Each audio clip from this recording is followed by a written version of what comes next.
Bismillahirrahmanirrahim. Bab yang keempat, Al-Hiwar Al-Awwal di muka surat 58. Al-Hiwar Al-Awwal, Ana jaw'an. Ana, saya, jaw'an, lapar. Okey, jaw'an di sini kita gunakan untuk muzakkar. Jika untuk muannas, jaw'anah.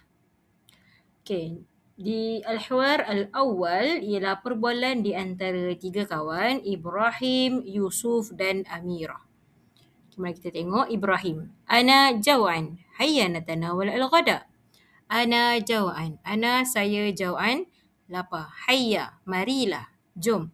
Natanawal, kita makan ataupun kita ambil al-ghada, lunch, makan tengah hari. Jadi Yusuf pun cakap, wa ana jaw'an wa atshan aidan. Wa ana dan saya jaw'an, lapar, wa atshan dan dahaga, aidan juga. Jaw'an dan atshan di sini digunakan untuk muzakkar. Kalau untuk muannas, kita perlu tambah ta marbutah ataupun ATT garis bawah. Jadi dia akan jadi jaw'anah wa atshanah. Okey, itu kalau perempuan. Kemudian Ibrahim cakap, Hayya nazhab ila al-mat'am al-arabi. Hayya, marilah, jom, nazhab, kita pergi.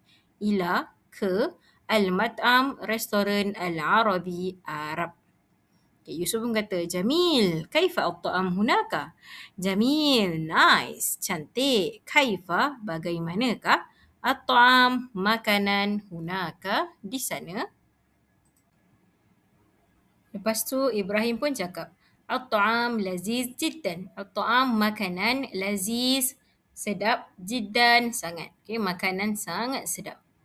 Yusuf pun cakap, Tayyib, wa anti ya Amirah, hayya nazhab ma'an. Tayyib, baiklah.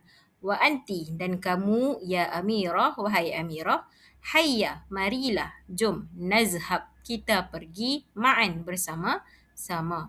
Kemudian Amirah pun cakaplah, La ba'sa, ana sa'imah al-yawm, bilhana'i wasyifa.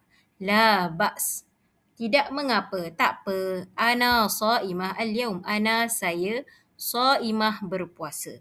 Sa'imah kita gunakan untuk muannas. Kalau lelaki berpuasa, kita sebut sa'im. Al-yawm, hari ini. Bilhana'i wasyifa, selamat menjamu selera.